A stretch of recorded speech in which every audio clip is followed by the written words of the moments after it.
A very good afternoon to everyone. As we all know that financial reporting is an important tool in the hands of the entity. It contains vital information about an entity's health. With this, I would like to welcome all our participants in today's series of webinar on excellence in financial reporting, lessons learned, best practices, and commonly found error, specifically in service sector. We have amongst us the presence of the dynamic chairman of research committee, CA Dr. Anuj Goel sir, and vice chairman research committee, CA Kotha S. Srivan sir. Also the speakers of today's session, CA Ankit Maheshwari ji and CA Kuldeep Kothari sir. Before going forward, I would like to share a brief introduction about CA Kotha S. Srinivas, Vice Chairman Research Committee. Sir is a graduate from Bangalore University and a fellow member of the Institute of Chartered Accountants of India and the Institute of Cost and Work Accountants of India.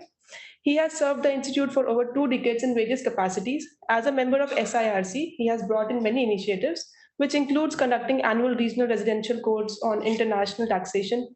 He is also instrumental in developing a digital project for SIRC, etc. Now, I would like to request CAS Kota Srinivasa to please address the participants. First, Yeah, after. okay.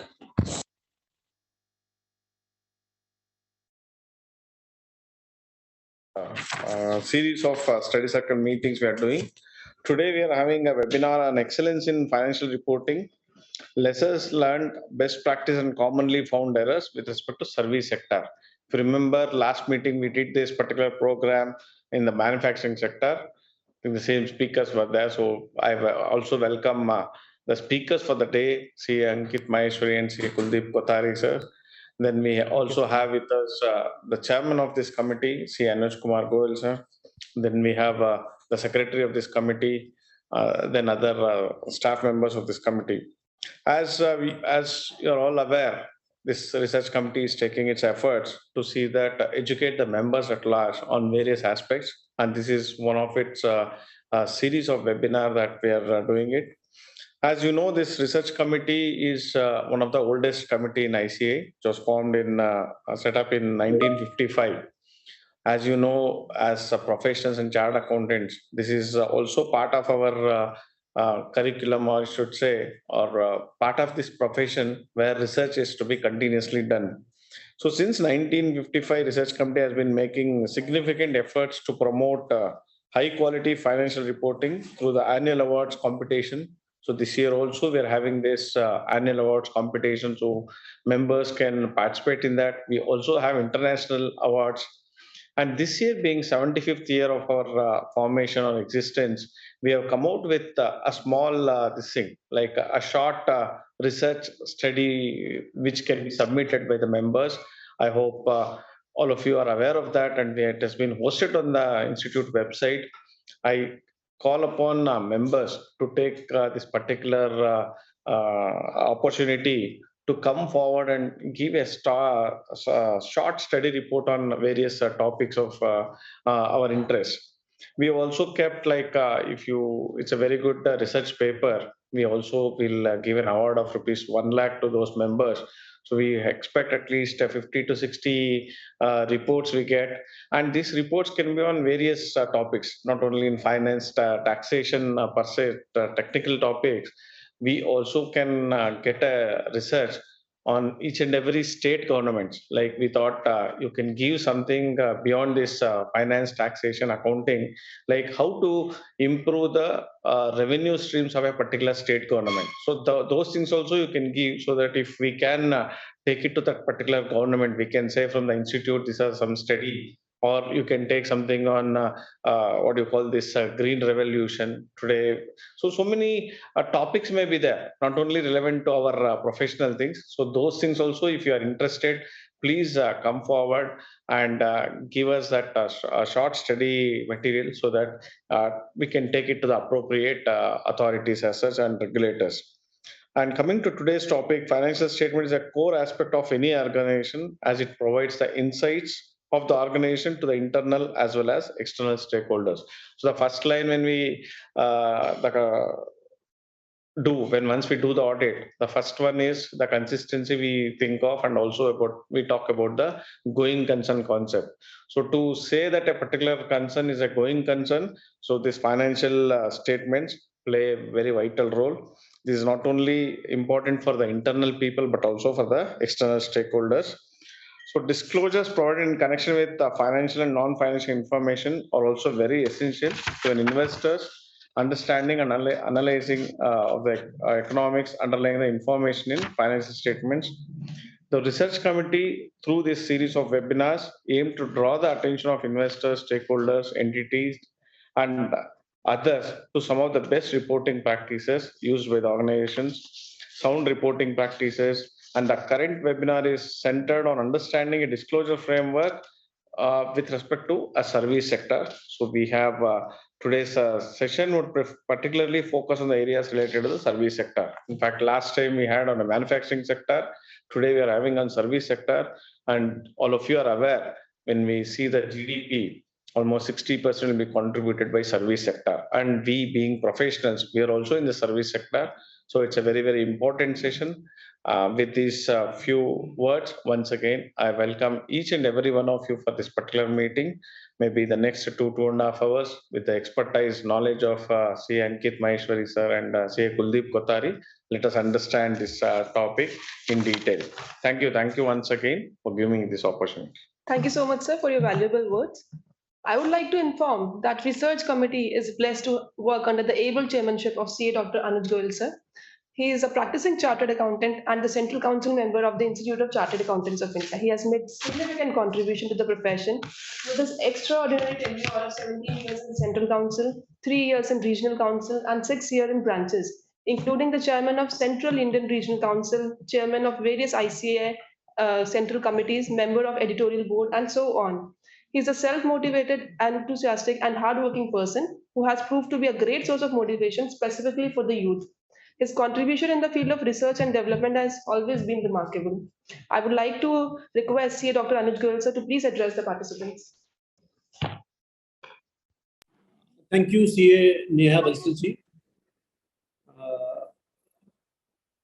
Very good afternoon to all the delegates present with us virtually from each and every part of the country, whether outside country also. We are having the presence of our Honorable Vice Chairman, very, very dedicated and devoted Central Council member from the southern part of the country, from Bengaluru, CA Kota S. Srinivas sir. We are, of course, having very, very prominent resource persons, CA Ankit Maheshwari ji and CA Kuldeep Kothari ji. And of course, our young and dynamic secretary of the research committee, CA Dr. Amit Agarwal ji, and of course, CA Neha Bansal ji and entire team. Friends, I'm really very happy that we are having this webinar on the excellence in financial reporting, lessons learned, best practices, and commonly found errors. As we are very well aware that we organized ICAI Award for Excellence in Financial Reporting since 1958. Research Committee is the oldest technical committee of the Institute of Chartered Accountants of India, came into existence just after the formation of the ICAI in 1955. Research Committee came into existence, and since 1958 we are having ICAI Award for Excellence in Financial Reporting, in which each and every corporate, whether the biggest of the corporate or even the small companies do participate in this very, very important ICAI Award for Excellence in Financial Reporting. But the purpose is that we want to see that how we can have the best presented accounts, and whatever errors or omissions are there in the accounts, how we can try to handhold, how we can try to guide to the corporates, to the chartered accountants, to the professionals, to the owners about all this. So for the first time, in a very, very systematic manner. Otherwise, we were trying to handle, but for the first time in a very, very systematic manner, we are having this series of webinars to handle our corporates, our chartered accountants, to see that how we can have the best practices in the financial statements which we are preparing, which we are auditing as an auditor. Friends, today's webinar is planned to improve our understanding and skills in the area of financial statements. And financial statements not only provide a snapshot of entities' overall performance, but is also used by internal and external stakeholders to evaluate business performance and value. The research committee through its webinar is delighted to share knowledge among audience about the importance of financial and non-financial statements and how valuable they are in today's world. In continuation with the series of webinar, today we would cover the service sector. I think in the last webinar we covered manufacturing sector. Right, sir. Manufacturing. And the service sector has developed so much in India. The contribution of the sector to the Indian economy is enormous. It accounts for over 50% of Indian GDP, primary and secondary sectors combined. Besides, it has the highest labor productivity and number of skilled labor is involved in the service sector. Therefore, it is very important to understand the reporting requirements in service sector. I would also like to mention that since 1958, as I touched upon earlier also, this research committee through its subcommittee SEAL panel has made sustained efforts to promote high quality financial reporting through this annual award competition, ICAI Award for Excellence in Financial Reporting, in which entities are recognized for adhering to the sound reporting practices. But we want to see that how we can build the capacity so that each and every entity can have the best of the reporting practices. Therefore, through a webinar on excellence in financial reporting, lesson learned, best practices and commonly found errors, we aim to build the capacity of all the members and to impart knowledge about the best reporting practices and highlight the common errors that are found in annual reports of various organizations. Friends, research committee is trying its level best to see that how we can really do something very, very concrete, not only for our profession, but also for the next.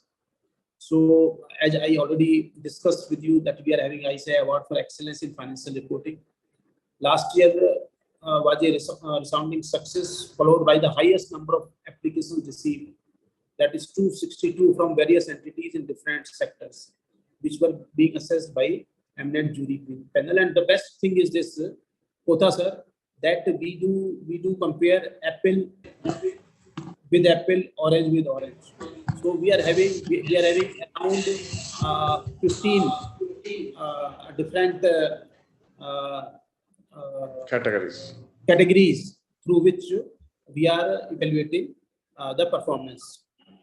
It can be manufacturing sector maybe further divided in 3 or 4 or 5 on the basis of the turnover, then service sector, then banking sector, then we can have for the non-banking finance companies, then we can have the municipal corporations, local bodies, like that. We are trying to have more and more sectors. Even for NGOs, we are having separate category. Then friends, for the first time in the history of the accounting profession across the world, Institute of Chartered Accountants of India through its research committee come forward for the ICAI International Research Award. In 2020, we initiated this ICAI International Research Award for the first time. It's a global competition which aims to recognize and award the scholars, researchers, professionals, academicians in the domains of accounting, auditing, economics, finance, and taxation. And as soon as we initiated, that was the first year of the corona.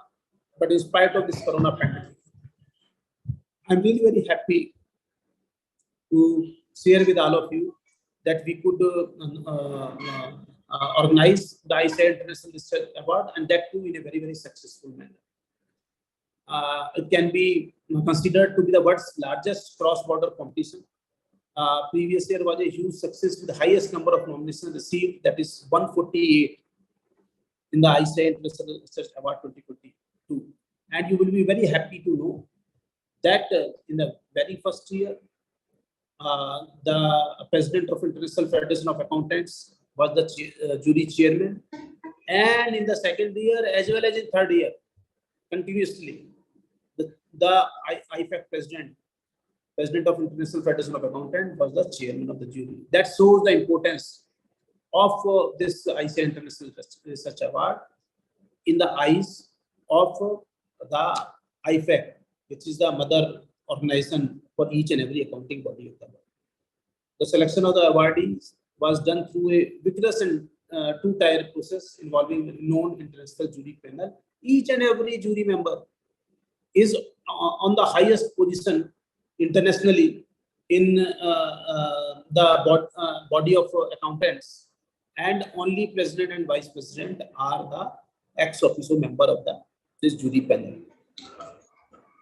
And this year we have proposed, the research committee has proposed that we are going to have it in the Gulf countries, where we are having the best of the presence of the chartered accountants. I think more than 10,000 chartered accountants are there in that part of the world, and we intend to see that how we can make it real global. Then ICAI Research Project Scheme. It is an open round scheme launched by the research committee for the first time in the history of the ICAI. We came out with this ICAI Research Project Scheme in 2020 for the researchers who are keen to undertake research in accounting and other related fields. And we do reimburse the expenditures up to a figure of 10 lakhs rupees for the eligible ICAI research projects. And I'm very happy to share with all of you that we got the best of the ICAI research projects, which were very, very helpful, not only for our profession, but also for the nation. And some of our research projects, which were handed over to the various ministries, they have taken the help of that research project and tried to see that how it can be implemented for the furtherance of the interest of the country. Then ICAI Doctoral Scholarship Scheme. And this scheme is for the members of the ICAI who are keen to pursue PhD and is not more than 40 years of age. The scholarship will be awarded to registered PhD scholars from any recognized university who or pursue and complete their research in auditing, taxation, commerce, management, and accounting on full-time basis. So we are trying our level best that how the young researchers can be the part of the ICAI Doctoral Scholarship Scheme. That scheme was also introduced for the first time in the year 2020. Then our research committee also formulates guidance notes on accounting aspects which are issued under the authority of the council. It also brings out technical guides, studies, etc. on generally accepted accounting principles. I will not be trying to take further time, as we are very, very eager to hear our learned guest speakers. I once again welcome our Honorable Vice Chairman, CA Kotha S. Srinivas sir, our very, very prominent Central Council member from the southern part of the country, one of the very, very important place, Bengaluru. And as a Vice Chairman, he's trying his level best to see that how we can do something very, very concrete for the profession, for the nation. I once again welcome our honorable guest speakers, CM Ankit Maheshwari ji and CA Kuldeep Kothari ji, who are star speakers of ours. And in this series on the excellence in financial reporting, I think the service sector which they are going to cover today is very, very important. So, and I once again welcome all our respected delegates who are with us, not only from our country, but also from other parts of the world. And I'm quite confident that all of us will be very knowledgeable after having this deliberation, this session of C. Ankit Maheshwari ji and C. Kuldeep Kothari ji. So thank you very much, friends. Have a wonderful learning, and I will request all of you to put your questions, your queries in the chat box so that our honorable speakers can respond accordingly. Thank you. Thank you very much. Thank you very much, sir, for your valuable words. We have amongst us the eminent speakers who are a great source of knowledge, C. Ankit Maheshwari ji and C. Kuldeep Kothari ji. C. Ankit Maheshwari ji is a highly accomplished and dynamic chartered accountant with an exceptional track record of over 15 years of professional experience spanning over various geographies. And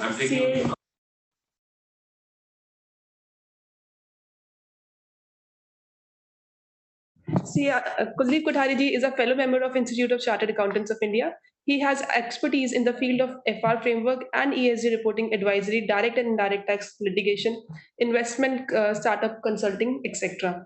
I would like to request CA Kuldeep Kothari sir and CA Ankit Maheshwari sir to please start with the today's session. Thank you, Nehaji. I welcome you all in this webinar on excellence in financial reporting, lessons learned, best practices and commonly found errors. Me and Ankitji have been jointly working on this domain since past many years. And the strategy behind taking this session jointly is that some of the topics will be covered by Ankitji and some of the topic will be covered by me. Let me place, first of all, before beginning, let me place my sincere thanks to the Honorable Chairman of this committee, who is the Chairman of Peer Review Board also, CA Dr. Anuj Goyal sir. Trust me, friends, his enthusiasm, energy level and dedication and the way he puts profession above everything is an inspiration for all of us. And I'm not overstating. He has been an inspiration for me throughout my professional journey of past 12 years. I would like to place my thanks to CA Kothari Srinivas sir, who is, though sir we have not met physically, but this is I think our second interaction virtually, but I believe that your contribution, as Anuj sir has mentioned, and as we know, that has been immense to the profession and the research committee. I would like to place my thanks to Dr. Amit Agarwal sir, who has initiated and who has conceptualized this whole topic of organizing a series of webinars on this excellence in financial reporting, and that too at a crunch time when the companies are in the process of preparation of annual reports, because this is something which is going to help all of them immensely while they proceed towards preparation of the annual reports and finalization of books of accounts. On behalf of Ankitji and me, I would like to place my sincere thanks to Nehaji for seamlessly coordinating the entire process and the research team. So to begin with, as rightly mentioned by our Honorable Chairman and Vice Chairman, sir, that service sector has an immense potential, and it is of something which is very important when we talk about Indian economy. It contributes over 50% of the Indian GDP. And see how Indian economy has, transformed from being agro-based economy to economy which in which the business as well as the manufacturing of the service sector are booming. So to begin with, I would like to start with a line that I often say in my programs, that compliance is costly, but non-compliance is fatal. And compliance is costly, but non-compliance is fatal. And the whole concept of organizing this series of webinars or having these sort of sessions is not only to make the companies or the auditors aware of the process of achieving the best practices, as well as to make sure that the reports or the financial statement are free from any sort of material defects. So without taking much time, I am handing over to Ankitji to take you forward for the session. Over to you, Ankitji. Right, Kuldeepji, thank you so much. Thank you, Neha, for coordinating with this. But I think, yes, rightly said, our chairman, dynamic chairman of the research committee, is somebody who is the brainchild of entire series, and making sure that we do it at right time. Sometimes the timing of the session is also important. We are left with very it's a wide topic to cover, and we have to straight away come on the thrust areas. As rightly said, the session itself names the lesson learned, the commonly found errors, and the best practices, and that is how we have bifurcated this session on. The first thing which comes to my mind while we are putting up a session on service sector is, do you think as private limited companies, it is important to make their annual reports? I put this question in the context of the research awards which Anuj already talked about, and a lot of private limited companies participate in these research awards. while evaluating the reports or technically reviewing these reports of certain private limited companies, the first error which we find is that these companies only give their financial statements and notes to accounts and expect institute to evaluate the entire financial reporting framework based on it.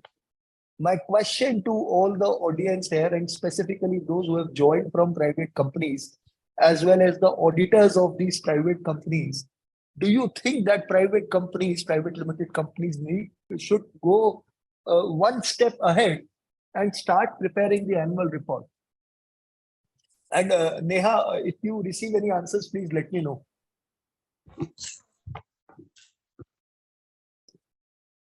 So as per law, it is not mandatory. We know we do a compliance of LODR while we prepare the entire 4 or 5 sections of the report, including the chairman's report, including the management discussion analysis, including the financial statement section. And then we have the corporate governance report as well as the forward-looking disclosures, the sustainability report, which we will cover it in detail. But my problem and the commonly found error which we found here is that private limited companies come up with only financial statements, thinking that they are not binded by LODR. I and Kuldeep ji have a slightly contrary view to this. Today, when these private companies, when we talk about private companies specifically in service sector, I talk about the startups. I talk about those private companies who have been, intending to list, those private companies who were closely held, but eventually now are looking for private placement or private equity. All these companies, I think, not only from the perspective of ICI award, but from overall perspective, these companies should come out with brief annual reports. That is one change which even research committee is constantly pushing, that rather than just having a balance sheet and a profit and loss account and good financial disclosure or significant accounting estimates, why there can't be a chairman's message here, why there can't be a management discussion and analysis, why private limited companies should not talk about corporate governance, and why it should not talk about sustainability. So first, it appears to be a very basic error, Kuldeep, but the first error which we feel that all these private companies are debarred from the award because of the fact that they only come out with financial statements. Also, let's not look at award. Let's also look at, if you are a forward-looking company looking to raise funds, looking to raise money, you should definitely start doing compliance way before you are listed.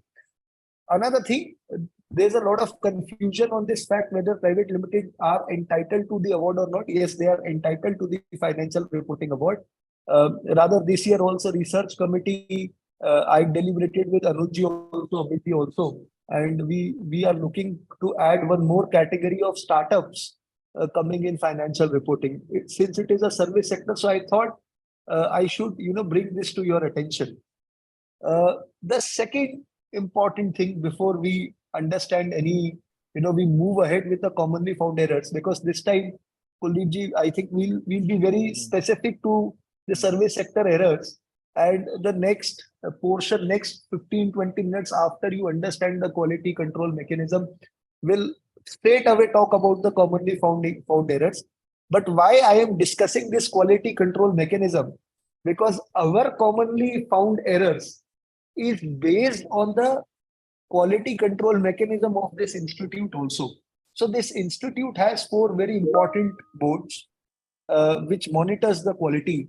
And if somebody can answer me through which boards these our institute, the Institute of Chartered Accountants of India, monitors their quality. Any answers? We have 4 very important boards monitoring the quality. I am reiterating this. I am telling you this entire structure because the commonly found error comes from these boards only, be it your quality review board, or be it your FRRB, or be it your PRB, or be it your tax audit and quality review board. I am repeating it again. We have 4 critical boards. One, the quality review board, which monitors the audit quality.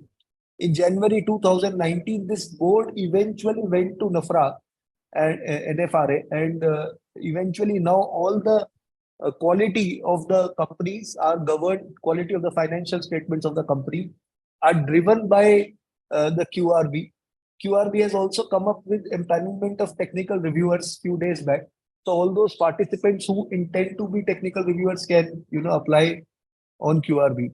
Then we have a critical board, FRRB, and that's where the commonly found error comes from, because they look after the compliance of the professional standards and the technical standards which have been followed by the company.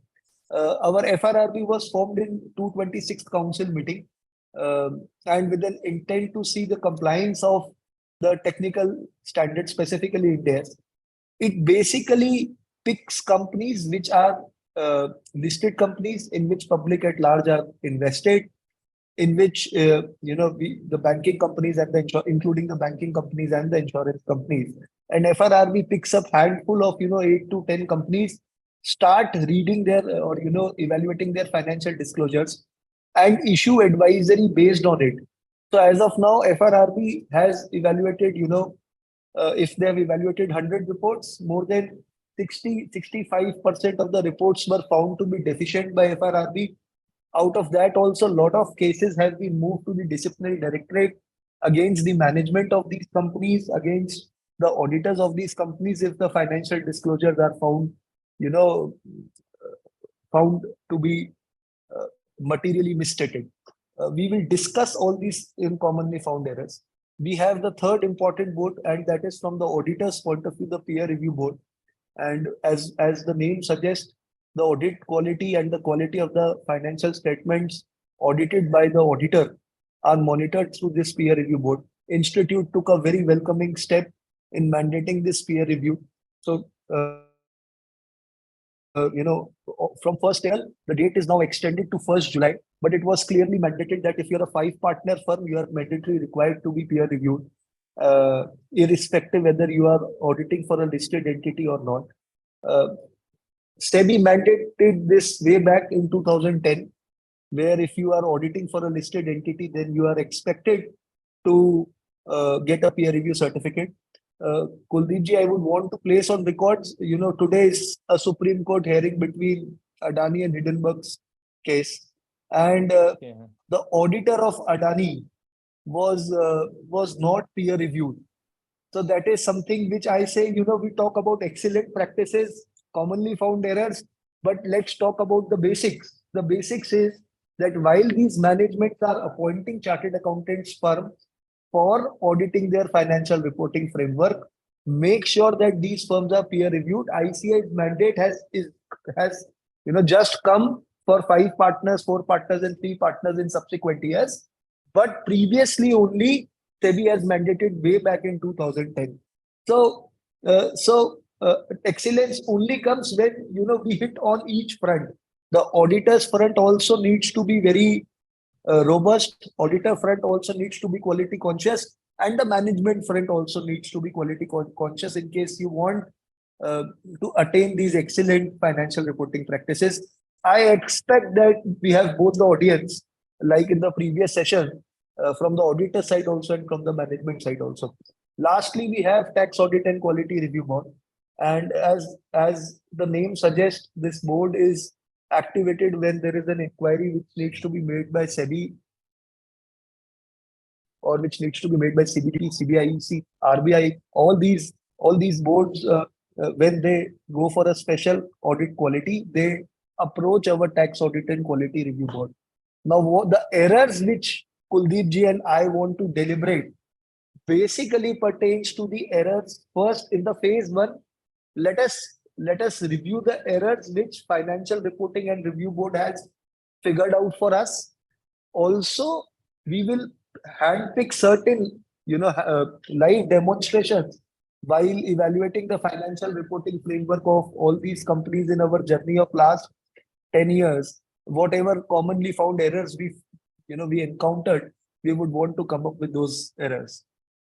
Straight away, I think let's come on the commonly found errors, because that is a core purpose of a lot of people attending this session. And I know you are time scarce, considering your board meetings, your between your board meetings and annual reports. So I will straight away focus on our first error, which talks about wrong disclosure of market risk, which talks about applicability of Ind AS 107. Now, the point is that it has two important issues. One, how do you disclose market risk? We found in some companies when a market risk is disclosed, it is disclosed. Some people disclose interest rate risk, some people disclosed other price risk, some people disclose some other commodity risk, right? Ind AS 107 clearly specify three types of risk, and there should not be any change in nomenclature. The important portion which we found here was while we were applying Ind AS 107, that certain people changed the name. So the first is the currency risk. The second is the interest rate risk. A lot of people, Kuldeep ji, I found writing cash flow risk. So interest rate risk is defined as a cash flow risk. I agree to that point, but no change in nomenclature. And the third is other price risk, where you are invested in a quoted, unquoted security, or where you have a commodity risk also that is also disclosed in other price risk. A commonly found error in service sector companies. One step ahead to this, when we go one step ahead to this, we will find that all these three risks has to undergo a sensitivity analysis. A commonly found error here is that when somebody discloses their currency risk, they copy paste the other reports and they are able to do the sensitivity analysis based on the currency risk. But rarely we found company doing sensitivity analysis of the interest rate risk as well as the other price risk. A question which came before the session, Kuldeep ji, was pertaining to if we are invested in a unquoted security, how do we measure other price risk? So it has to be measured based on the change in the DCF rate or change in the expected cash flow, and then you can do the sensitivity accordingly. If there is any problem, any question pertaining to non-disclosure, wrong disclosure of market risk and its sensitivity, I would request our learned audience to please post this here. Neha, we have any question pertaining to this? No questions yet, sir. Okay. Kuldeep ji, if you want to take the next error. Yeah, sure. So to add on what Ankit ji has said regarding the type of market risks which are being disclosed by the companies in general, from the other than two errors which Ankit ji has rightly mentioned, I would like to place one error in front of all of you also, that while disclosing the type of risk, we should take care of the fact that we should only disclose a type of risk if it is applicable or relatable to our company. So here what is happening in practicality, when you for the sake of disclosure, when you see 107 Ind AS 107 and you see market risk, you write down all the type of three risks which are there in the market risk, say it currency, interest rate, or other price risk. But if any part of the risk or any sort of risk is not applicable to your company, not relatable to your business model, then you should not disclose it. I think I'm right, Ankit, in this. Correct. Thing. Also, there are certain risks which are applicable to these companies and they're not disclosing it. So vice versa, the kind of errors which are there in the financial statements. So to take on the next commonly found error in the financial statement of service sector companies, this is also related to Ind AS 107, where it is a combined, if you have a combined reading of Ind AS 107 and Ind AS 109, you will appreciate the fact that as per Ind AS 109, it says that if your any financial asset is to be valued at fair value, it can be routed to profit and loss or it can be routed to other comprehensive income based on the business model your company is following and based on the characteristics of the contractual cash flows of that particular asset. But what is happening is that when we have mentioning a particular instance when a loss was recognized in profit and loss account on account of reclassification of any asset from amortized cost to fair value through profit and loss account, and subsequently there was a change in the business model of the company, and that particular financial asset was valued at fair value, but it was routed through other comprehensive income.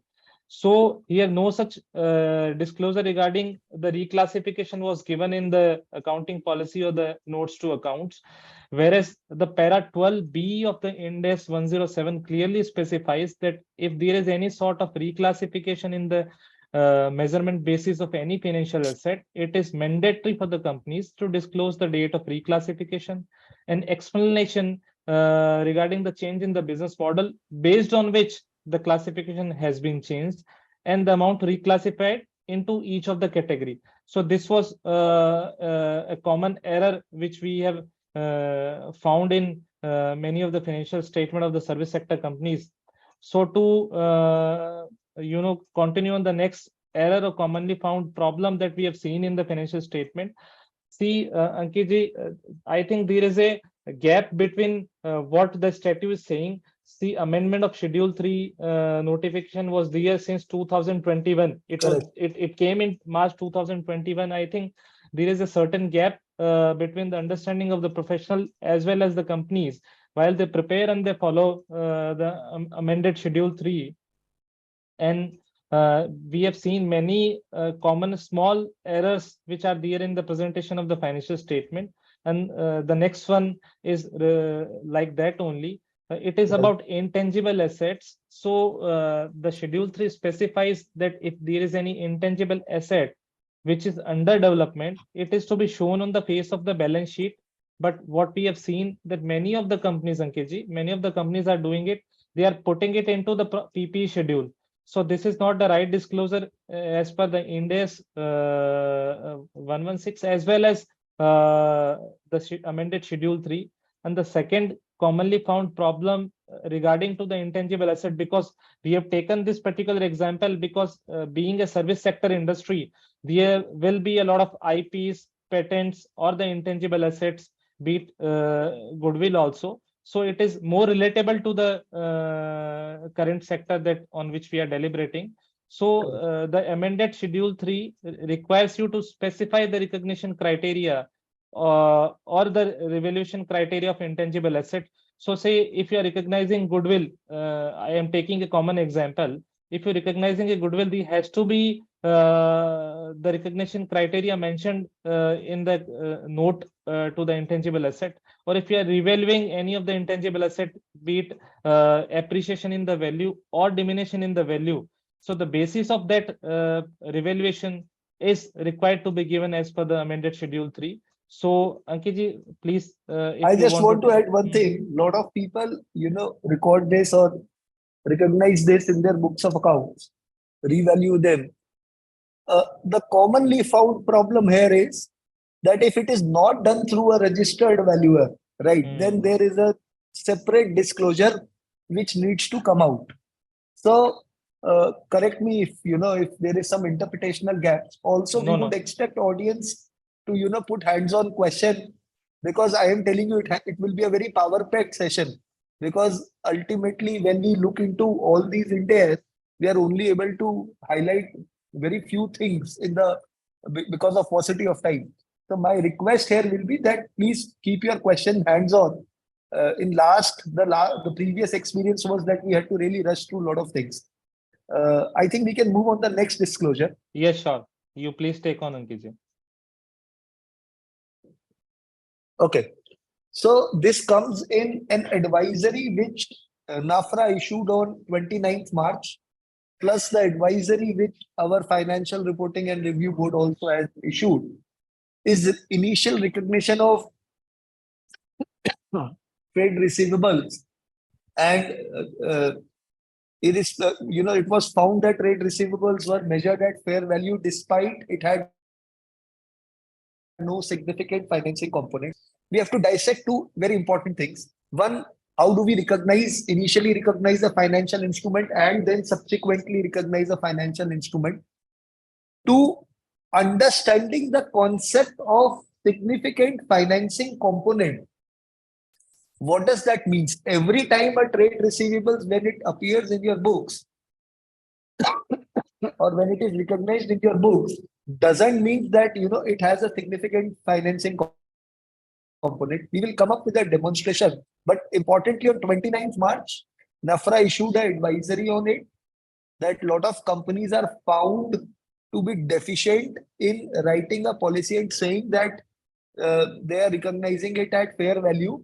Rather, let us understand that trade receivables, in case there is no significant financial component, has to be recognized at transaction price. Point number one. Second, now let us dissect what significant financing component is, right? So if you receive a advance from a customer and in which he has an option to take the goods at his will, in that case, that means the timing and everything, right, is at the discretion of the customer itself. There is no significant financing component in this trade receivable. Contrary to this, if he is expected to take this, right, in a specified period of 12 months and more than 12 months, then you are getting yourself financed through this entire fund. And that is why the Ind AS of financial instrument talks about measurement of trade receivables. So make sure that if you have no non-significant financing components, then don't go by the fair value method. Then put up the right disclosure in saying that the trade receivables are recognized at transaction price. Kuldeep ji, if you want to add something. Yes, Ankit, as you have rightly mentioned, this is the common problem, because when we have a joint reading of Ind AS 109, 107, 115 for the fair value measurement, 113, and when we read that there is a financial asset, we tend to value it at fair value.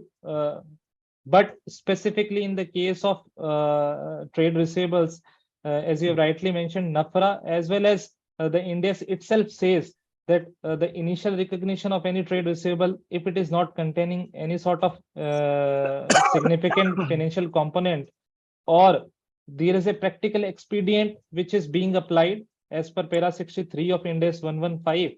So before I move forward to the next error, let me explain what is para 63 of Ind AS 115. Para 63 of Ind AS 115 is a practical expedient which says that if when you enter into a contract with your customer, or when there is a revenue from contract which is recognized, in that case, when the date of transfer of promised goods and services and the date of payment is, the difference is less than 1 year, in then that case, you can treat that there is no significant financial component in this particular contract.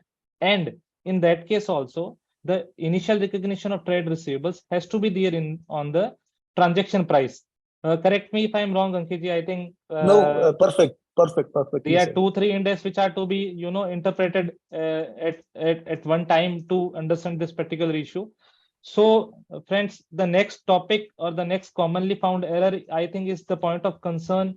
Also, when we talk about corporate governance practices, it is the point of concern when we talk about the reporting or disclosure quality of our reports. It is the pain point when we see many of the SEBI notices being slapped on this particular topic, a particular error or issue, or be it NAFRA or the FRRB board. This particular error related to related party transactions have been highlighted many times. So before I move on to the error, I would like to place a question in front of the audience, that please write in the chat box, according to you, if there is a control existence between two parties, you and me say are related, but there is no transaction between us during the year, do we need to report or do we need to disclose the particular relationship in the annual report?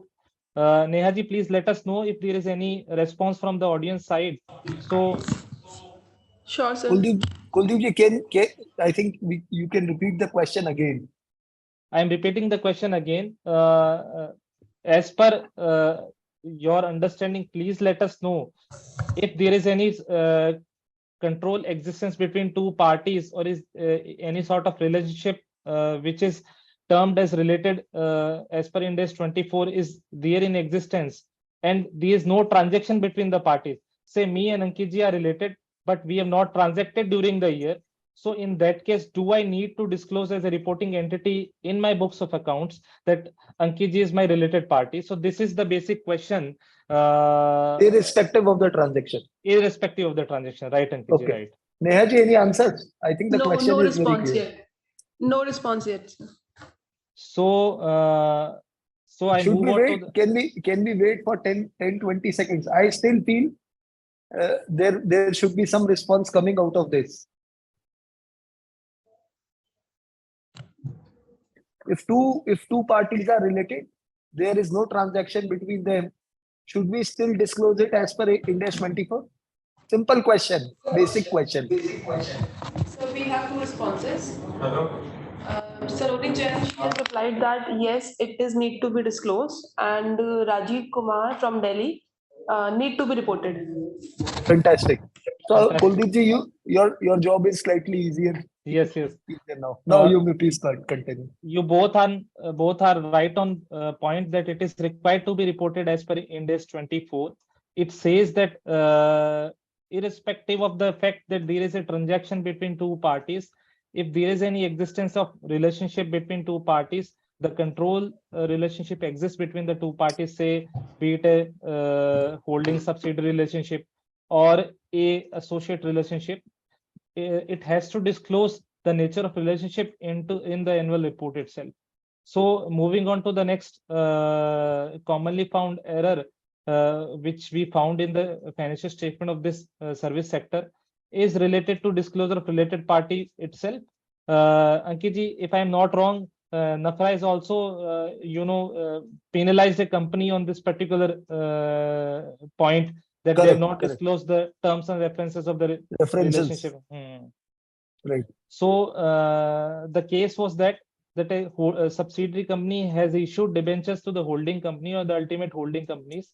While complying with the requirements, they have disclosed in their annual report of the financial statement that they issued debentures to the holding company or the ultimate holding company, and that is it.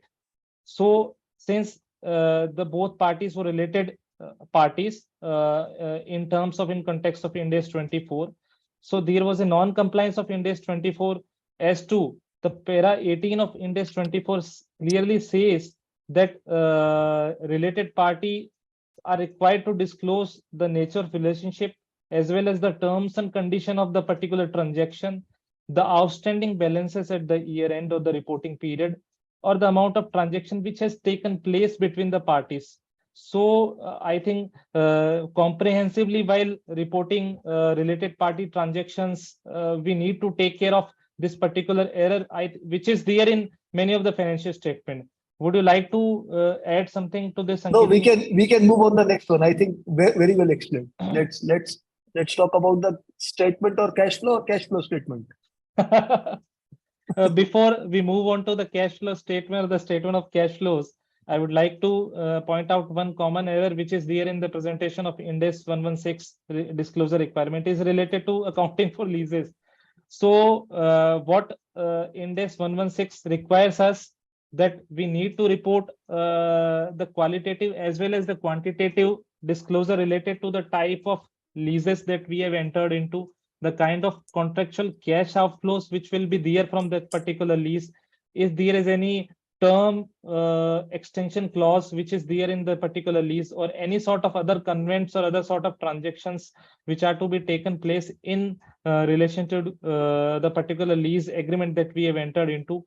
And to my surprise, this was the Ind AS along with Ind AS 115, I think, which was very fairly talked upon across the forums. But still, we have found that many of the companies fail to disclose this particular qualitative or quantitative information. they do disclose the right of use asset, the lease liability, the interest cost, which is there. Everybody is disclosing the same, but they miss out on disclosing this particular aspect of Ind AS 116.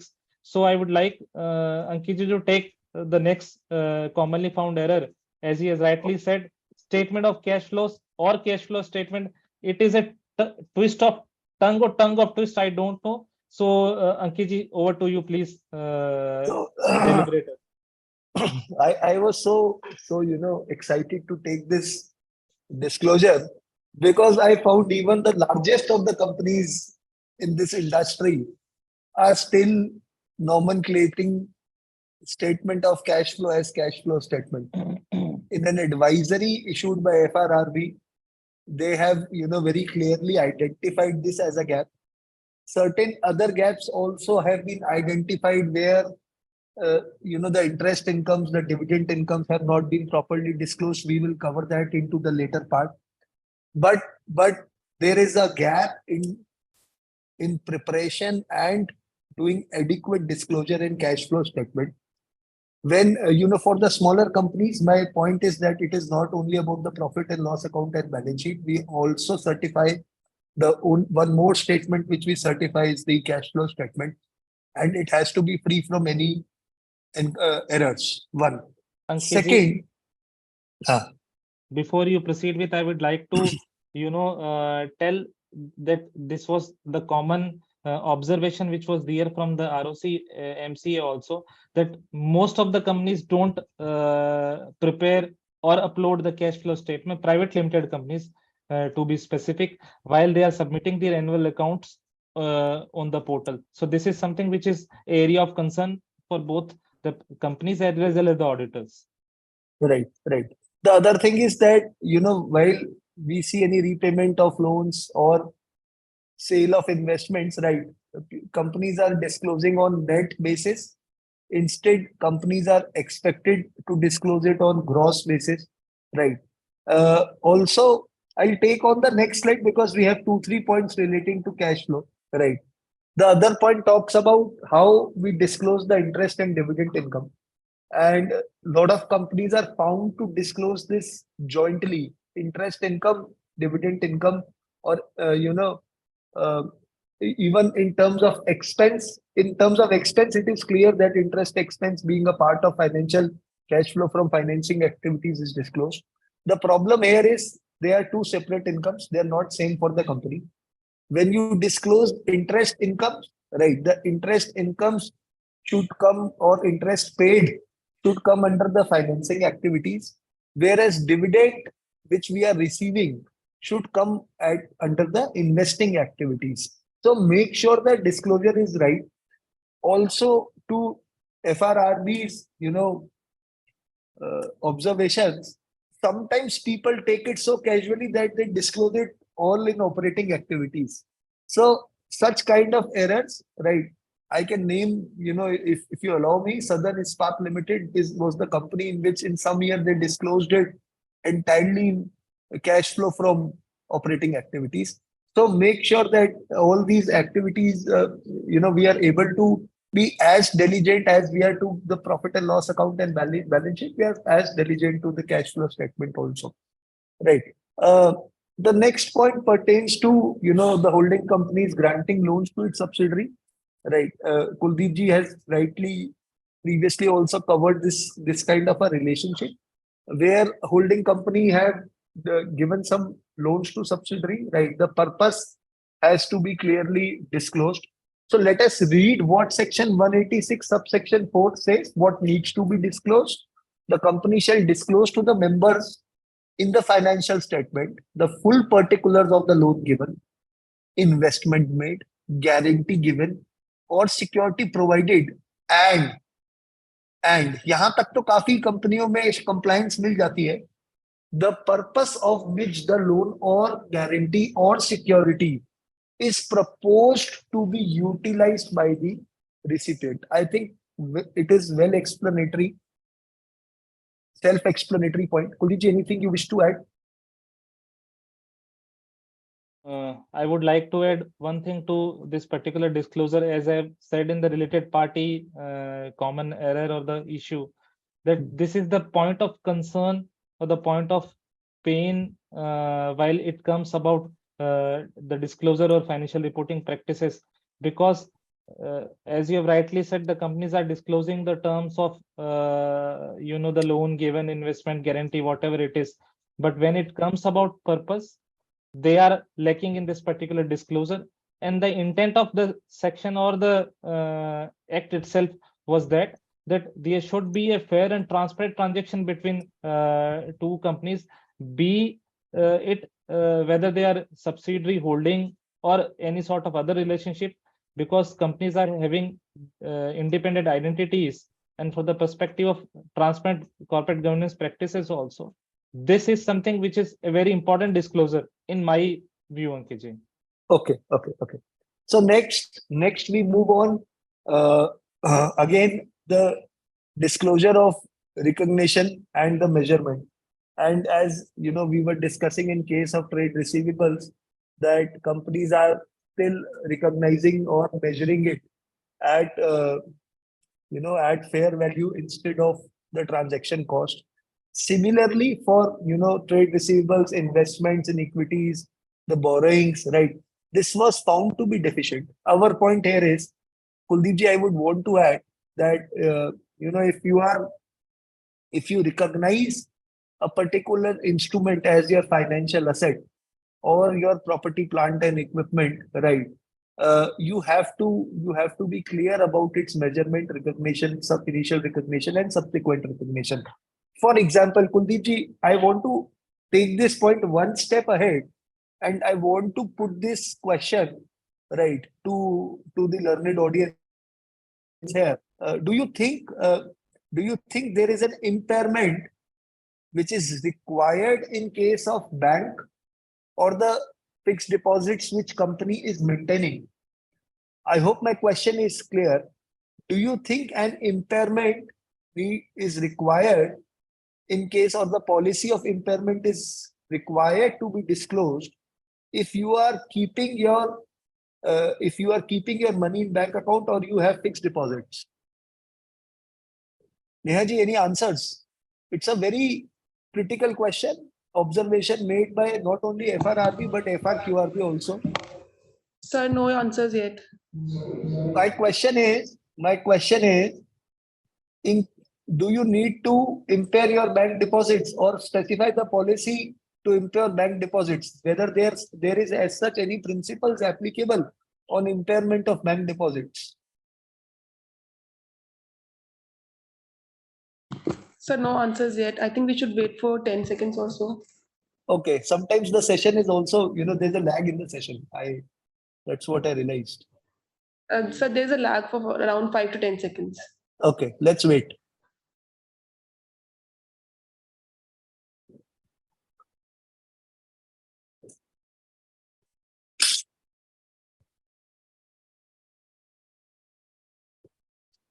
Any answers? Not yet, sir. Okay. So it's a tricky, I don't expect too many answers on it. So understand one thing, lot of companies are not classifying their deposits or the amount kept with bank as financial instruments. And I'm relating it to this particular Ind AS only. When they don't do this, right, that means there will be no, unless you classify something as your financial asset, then only you will provide a policy for impairment on the same. Agreed, disagree? Agreed. Right. So if you agree to me, that means on the basis of expected credit loss, 12 months expected credit loss, you need to define a policy for impairment of your amount which is kept in bank, irrespective. Your bank is a SBI consortium bank only. That is what the advisory NAFRA has issued. Lot of companies have failed to do such kind of disclosures or able to recognize their fixed deposits or bank accounts as financial instruments and unable to provide a policy of impairment of the same. So make sure that it's not only about recognition, measurement, but once you recognize and measure something, then the policy of impairment is expected to be followed. Ankit Anything? ji, there are few answers from the audience. Okay. RG Ramchandran sir, Ankit Agarwal ji from Delhi, from Pune, Bajaj Allianz, and Ramchandran sir has said that yes, the bank is being, if the bank is being declared bad, so he's saying that if the bank has been declared bad, impairment is required. Ankit ji is saying that yes, it is required to impair bank deposit. And Rajiv Kumar ji from Delhi is saying bank deposits are also investment. Perfect.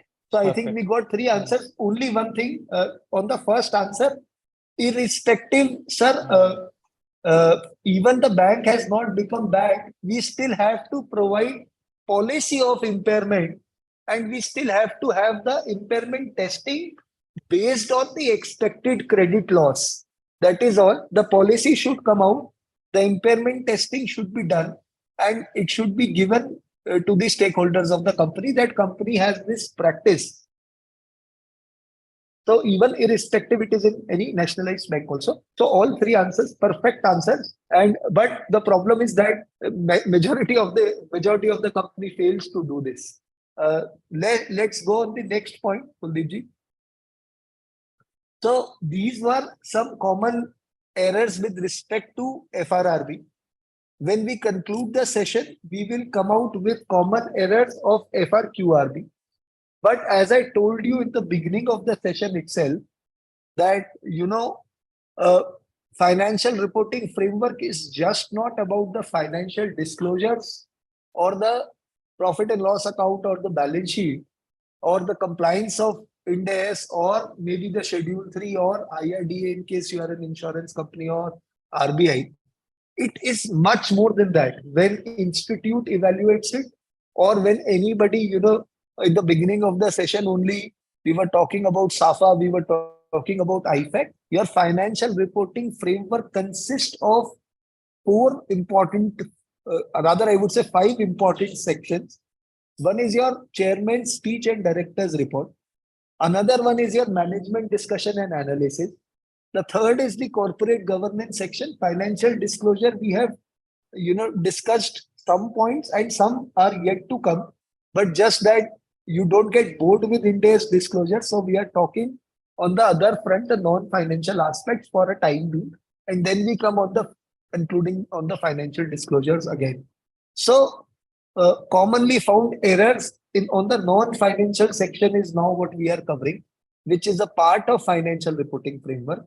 Looking at the chairman's director's report, first error that in some listed companies also we don't find chairman's report. If you have a executive chairman or a non-executive chairman, irrespective, there has to be a chairman's report which needs to come, chairman's speech which needs to come, which is generally in the beginning of the report itself. Now, LODR also prescribes the norms of what should come in a chairman's report, and the Companies Act also talks about what should be in the director's report. 2-3 important things. So first mistake, please don't put up a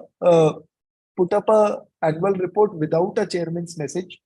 Large companies are also doing it for no reason, irrespective of the status of the chairman. 2, lot of companies come out with numbers, and the numbers are like maybe your PAT, your top lines, your bottom lines. But in chairman's report, some companies also do a mistake by putting relative numbers. This year-on-year growth percentage, or PAT percentage, EBITDA percentage. So please make sure that whatever number you are quoting in your chairman's report, there has to be certain numbers coming up. They should come up in absolute format. The next is that the chairman's report has to be a forward-looking report. Lot of companies often mistake themselves from a forward-looking statement which they give it on their face of the annual report with the forward-looking statement which should come as a part of annual report. So make sure that your chairman message talks about next 5-year plans. Ensure it do not talks about any projected data or projected numbers in your chairman's report. As technical reviewers also, we find that the chairman statements or the director reports misses the vision and the mission statement, or come out with a very generic vision and mission statement. I think most of the companies needs to start working around with their, including, their reporting agencies should work around the concise and a clear vision statement. That is something which is expected to come out.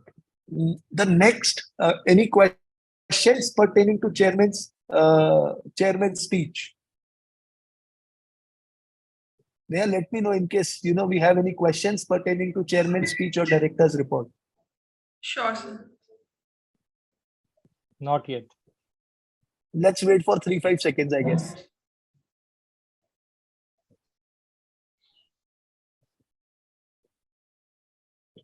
And as advised in the beginning of the session only, please, even the private limited companies, while preparing their financials, start putting your chairman's message, your MDAs and everything. So this should be a new beginning for you post this session if you intend to do that. The second is the management discussion and analysis, right? And in compliance of LODR, so when you go to your Q4 board meeting, what all things needs to be approved in your Q4 board meeting? Again, I am putting up a question. Before I discuss this forward, when you go for your fourth quarter board meeting, getting your annual accounts approved, what all things you also get approved being a listed entity? Any answers? So No is it answers like yet. we only get the quarterly statements approved? Sir, we have few answers. I Okay. think, but that questions, I think it is, do we need to give for private limited companies also? Do we need to give? For private limited companies also, but I think it is for some other It- question. Okay. Can you ask somebody who has Sure, posted sure. this question, please repost it again. I think he might be talking about management discussion and analysis. So my Whether it point is here is that Hmm. yes, while a brief while you are participating in this entire ICI Excellence in Reporting Awards, or you are looking for uh, growing your company as a private limited company which has a horizon of either taking investments from public or going to public, it is a forward looking step if you come out with all these sections separately. That is how we started the session also with MD. So my question here was, in your fourth quarter board meeting, you get your financials approved also, your audited financials majorly approved, your financial disclosures, including your management discussion and analysis, a draft of your MDA and a draft of your corporate governance. Why I am putting this point here? Because in MDA, it is as good as a statutory report. A lot of people get themselves confused with the board report having more significance statutorily. Even MDA is in compliance to LODR guidelines, LODR 2015 guidelines. Lot of service sector companies fails to disclose segment wise performances, so rather fails to even mark any. Just a minute. Sorry. Fails to mark these segments. One, LODR issues a lot of notices in case companies fail to disclose their segment-wise performances. Second, pertains to a problem which has arisen, Kuldeepji, post integrated reporting coming up. So what has happened is there are certain content which is common in MDA and integrated reporting. sometimes the companies even do not cross refer these content or miss that. For example, I was looking through a media company's report. They refrain to mention their risk management policy in management discussion and analysis. So importantly, whether there is a risk management policy, it needs to be uploaded on the website also. One, two, the risk management policy also needs to be in compliance with the global framework. In our case, please revisit your in your case, please revisit your risk management policy and check whether it is in compliance with the global ERM 2017 framework or not. Third, certain things like the value added statement, it is also found to be missing, where where you have to present the your company's contribution to equity, to national exchequer, to debt, to all those 6 parameters which value added statement needs to give. A commonly found error, lot of companies give these value added statements as a part to their corporate governance report in the tabular format. So it is a entirely graphic visual aided format which you need to come up, and should be somewhere between the the chairman's message and the management discussion and analysis. But I would significantly highlight certain things. The human resource policy, all these things are mandated as a part of MDA.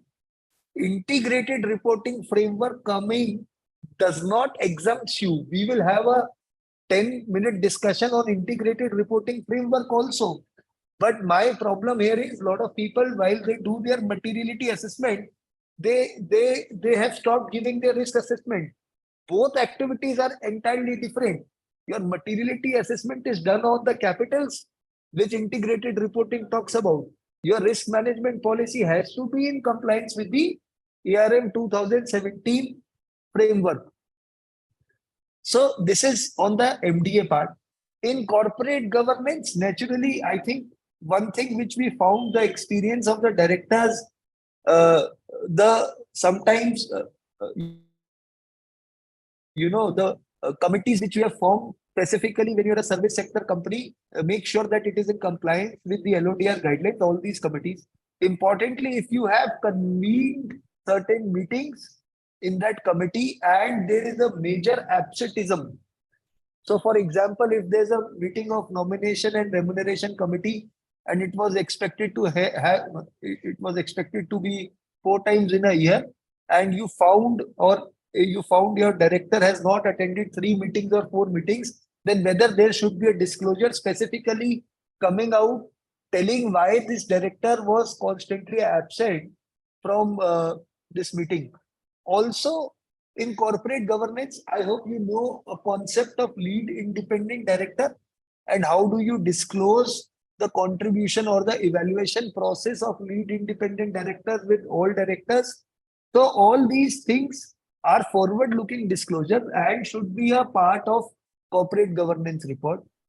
Last thing, when you look at the forward-looking disclosures, I would say the Social Security Code or the impact assessment of new labor code should also come out very strongly.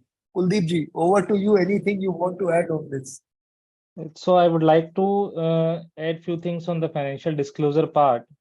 Okay. When we analyze the annual report of the companies, be it in the service sector or manufacturing sector, I'm talking specifically from the perspective of financial reporting. There are few common errors which we have seen, other than what we have discussed in the beginning, which is related to FRRB's common observations, or we'll be discussing in the end related to NAFRA's few orders and advisory, that significant notes and accounting policies, they lack a certain sort of clarification or relatability when it comes about disclosure or disclosing in a right way. As we have earlier discussed, that you only disclose any accounting policy. Index 1 para 119 also says that it is on the discretion of the management to identify that a certain accounting policy is significant or not, and to report the same. So if it is significant, if it is relatable, you should report it in your financial statement. Second, Ankit the issue is related to statement and changes of equity. This is There are two common errors which we have seen while we have observed many of the reports together or in the past years. After applicability of amended Schedule 3, there was a point in statement of changes in equity that if is there any change related to equity share capital due to any prior period errors or any restatement of balances, so then it should be disclosed while preparing the statement of changes in equity itself. So most of the companies have failed to disclose the same. The statute or the guidance note clearly says that if it is not applicable on your company, it is not required that you include it in your format and make it bulky without any relevance, but you need to give it a disclosure in a footnote that there is no changes in equity share capital due to prior period errors, or no restatement of balances have been done which has affected the equity share capital. Ankit, the second error is something which is very strange to me, that in many of the annual reports of the financial statement, we have seen that statement of changes in equity, it is required as per the Schedule 3 that the equity share capital and other equity are required to be disclosed under one note only. So what practice we have seen in many of the companies, that they are giving two separate notes for the same, and it is clearly a non-compliance of Schedule 3, which says that statement of changes in equity is a part of your balance sheet and it is to be reported in the way the statute has mandated you to report. So these were the two common errors which we have seen in the financial statement while reviewing the same. I have there are a few questions. If you permit me, I can take those questions. Sure. So one question is from Mr. Ankit Agarwal. He's from, I think, Bajaj Allianz. He is asking that Ankit sir, premium due to received by the insurance company from policy holders, that is due premium as assets, is covered under 109 India's trade receivable. You want to answer it? Because I Yes. saw it in Future Generally, and you also saw that. So you please same- answer it. If same, you want, I can. I'll have the honors of answering the same. Okay. So it is Ankit ji, I would like to make 2 points. First is that Indian accounting standards are not yet applicable on the insurance companies. Second is accounting standards are applicable, but with 3 exceptions. First is AS3, which is to be applied in direct method only. IRDA guidelines says. Second is AS13, that is accounting for investment. It is not applicable on the insurance companies. Third is segment reporting. It is to be reported as per the IRDA guidelines. So since your particular so your sector is very specifically regulated, and you need to report all the schedules or the notes as per the guidelines or the notifications of IRDA, be it a 2002 notification which was there, which we are following since 2022 or 23, and later on few clarifications which have come in 2015, 19 or 21. But to be precise, the brief answer to your question is Indian accounting standards are not applicable. So you do 2 things. You check whether any accounting standard is applicable, and if it is applicable, you need to follow the same. You need to report the same, because Ankit ji, what we have seen in the particular report is that people are not referring to the accounting standard even if they are applicable. So Right. Irrespective of any insurance company, Ankit ji, I would just want to say one thing. So this concept of recognition of financial instruments, right, at fair value or at transaction cost, or this comes from Ind AS itself. That is what Kuldeep ji is saying, and that is why we were saying when Ind AS comes to our country, so there will be this entire fair value game will start. So in your case, to my opinion, no, this is not required, right? You disclose your trade, you recognize your trade receivable or measure your trade receivables or the premium which you are receiving from your customers. So I hope this solves the purpose. Can we move on to the next question? yeah, The next question is from Robina Agarwal from Delhi. She's asking, is any company adverse report mentioned in chairman's report? Adverse. I think she's referring to any sort of adverse remarks in the chairman's report, if I'm So not wrong. if the question is that should chairman put any adverse remarks or something like that, chairman should always talk about the opportunities and threats. So if he's talking about some threats, which comes being a part of an industry, or which comes, say, every chairman's report, if you look for last 2-3 years, talks about the threats which COVID-19 has caused and the problems their company faced, but also talked about how they encountered these problems and came out with it. So it should not be a negative statement, for sure. Nobody expects that on the front of an annual report. It has to be a positive, assertive. But if a genuine threat is there in your industry, a chairman is expected to address that threat.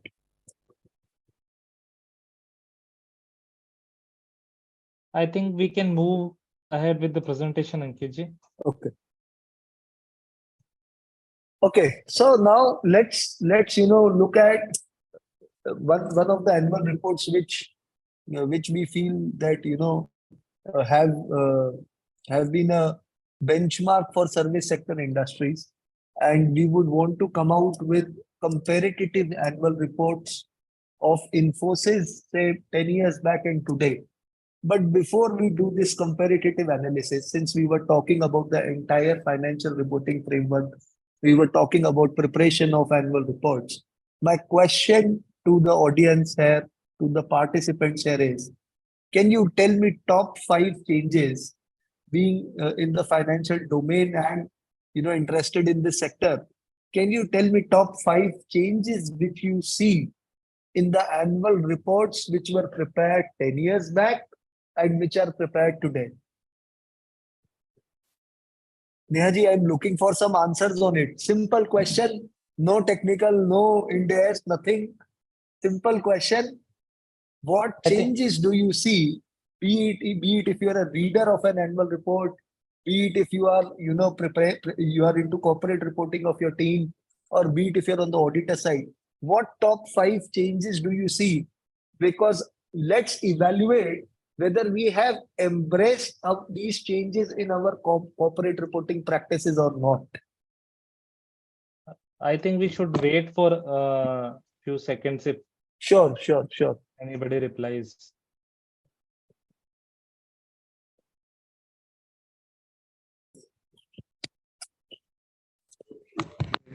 So we have received one reply from Okay. Vanka Sarma. It is detailed disclosures. So one is that I think Vanika.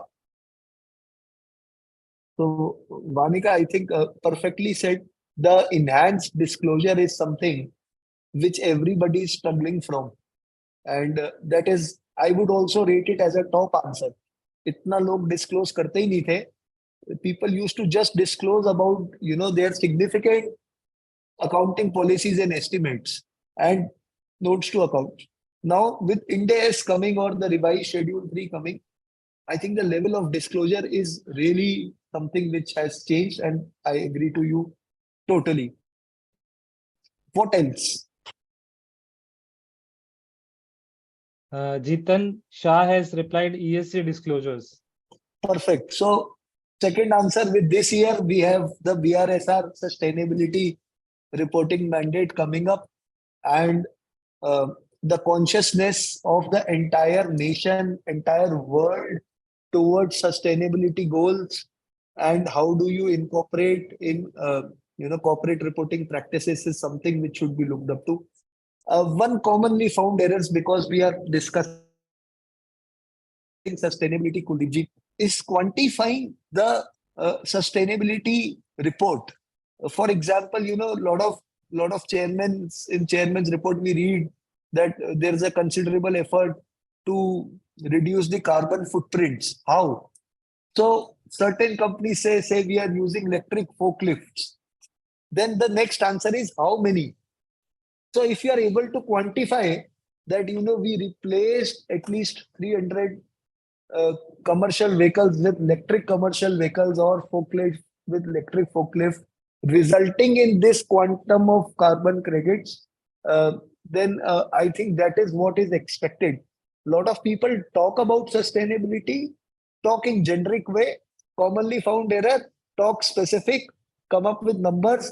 How many numbers you are able to capture in your BRSR report is something which could be exciting. Okay, any other answer?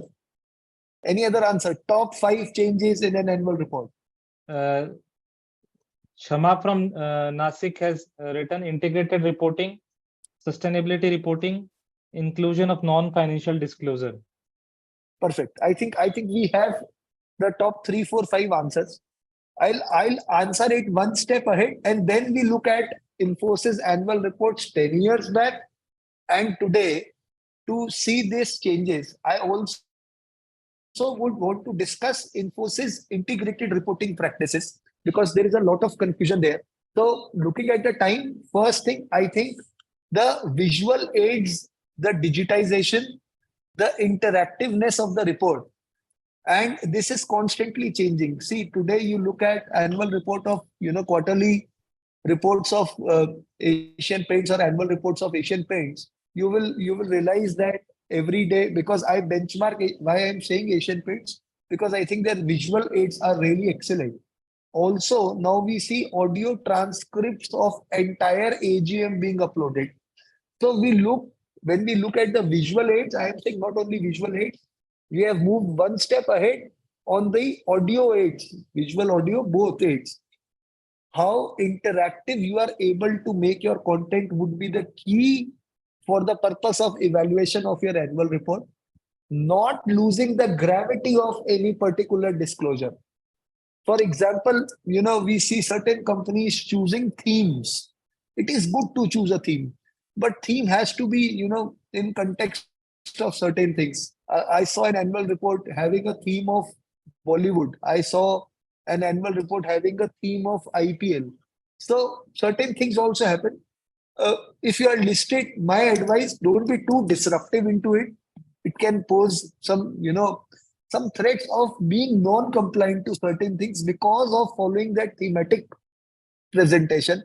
Ultimately, we want that our shareholder should be able to get whatever he requires. Now, second point where I feel these annual report lacks is the cross-referencing, and a lot of companies fail to cross-refer their entire report, be it their financial disclosure and their notes to accounts, be it the non-financial part. The navigation of the report should be seamless. If somebody wants to find an information, there should not be, over or surplus information to be provided, but there should be adequate information, easy to navigate reports, right? The third is naturally, as rightly said, we had answers of enhanced disclosure, integrated reporting. When we say integrated reporting, naturally the 6 capitals. Nowadays, the report has started become more forward looking, and the BRSR reporting. So I think primarily these are those changes. When you look at Infosys report 10 years back, you will realize in today's report that we have traveled a journey together. Now it comes very specific which section has to come where, what should be the subheads. That is, I'm not opening it, Kuldeepji, because I sense we are left with almost next 15-20 minutes, because last we would want to take the questions also. So I am not opening that report, but a request to my learned audience that please do see that comparison and see that paradigm shift. And if you are into your corporate reporting, I think these are good companies to benchmark. I am not saying, we can be ahead of them also, but good companies to benchmark. Kuldeepji, anything you want to? Yes, I would certainly like to add one thing to this. As you mentioned about IPL, Please. cricket fever is going on, and one can easily relate the transformation of annual reports when we compare a test match to a IPL T20 match. The way the cricket has traveled, I think the same way annual report has traveled this far. At the Everything is fastest pace, right? as the fastest pace. Everything And they're is changing. changing, and change is the only constant. So in this entire scenario, you will see that this is ever changing thing. Tomorrow, 10 years down the line, I see the annual reports maybe in the form of video transcripts, right? And in 3 to 5 minutes, you are able to navigate the entire crux of your annual report. So a lot will be done. Let's have forward looking. This domain itself has a lot of potential in itself. All those people who are working in the corporate reporting team, I'm telling you that it is you are here to stay here. So we regulated, we discussed the internal mechanism. We discussed how the compliances to the Ind AS and how institute through its FRRB is ensuring these compliances. We discussed the overall bird's eye view of an annual report. Let's look at a very important aspect for listed companies, that there is an external mechanism and your report has to be in compliance to this LODR guidelines also. So when you say LODR regulations also. So we have the main regulation is the LODR 2015. But then we find certain issues pertaining to the prohibition of insiders trading, buyback of securities, ICDR disclosures. One commonly found thing because when we talk about LODR, we should look at the number of instances where SEBI got activated and issued a notice. You will realize that the problem is about not only about not furnishing an information or not appropriately furnishing an information, but the problem is also about delaying an information. Lot of notices come because of delay in furnishing of information. One should be clear with these compliances. Say if there's an insider trader thing, you have to disclose it. We see every day you read Economic Times or you read any business newspaper or you go across the industry. You will realize that a lot of notices come on this particular aspect of insider trading or disclosure as per ICDS. These problems arise because of the delays. My point one is this. The sector, SEBI is one body which regulates. Then we have Ministry of Corporate Affairs. And Kuldeep ji was rightly highlighting that even, there is a specific instruction coming from Ministry of Corporate Affairs saying that cash flow statements are not uploaded. So we have to, while we prepare our annual reporting framework, let's not only look at what our internal guidelines are. The idea to tell you this is that, we have to benchmark our reports to be based on these three bodies. And then you have the other regulatory bodies, be it SFIOs, be it ED, be it, in the tax departments and everything. Now, Kuldeep ji, one thing which I realized, and specifically there's a media company, in a media company's case, they did not disclose their tax demand of a particular year. It's a service sector company, media company, they did not disclose their tax demand of 450 crores. While they did not disclose their tax demand, a notice came in non-compliance of LODR, right? That a tax demand was expected to be communicated. With this notice, this company starts falling into other kind of troubles. My point is, you do a very basic non-compliance, get a LODR notice issued from the regulator, and the problem, if they start seeking information, then all other departments, including your ED, including your SFIO, gets activated. And that is why the companies start facing the trouble. So सुनने में तो ऐसा लगता है कि it's a very minor non-compliance. ऐसा क्या है कि tax demand नहीं upload करी. The repercussion is that you get a SFIO and ED against it. So that is why while we both display this slide, the intent is even a minor non-compliance can result into a deeper trouble. So don't be ignorant. For example, we were looking at a service company and they have not disclosed the difference in their ratios. So that is also as per LODR guidelines. Kuldeep ji, you wanted to add something on it? Yes, Ankit ji, as you have rightly mentioned, that when these sort of notices come to any company, it opens a Pandora of problems for them, in my opinion. It leaves the issues open-ended. and from one trouble to another trouble, one issue to another issue, and it goes on for a longer time. Without naming the particular company, like you mentioned, that they have been slapped with penalties from SEBI for particularly not disclosing the tax demand.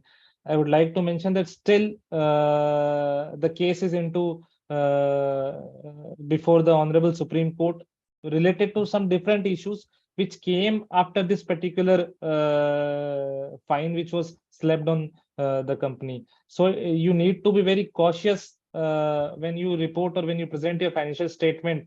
And as I said in the beginning also, Ankit, that always follow one line, that compliance is costly, but non-compliance is fatal. So maybe when you comply with, you hire many consultants, or you see that यार एक company इतने सारे consultant काम कर रहे हैं, क्या requirement है?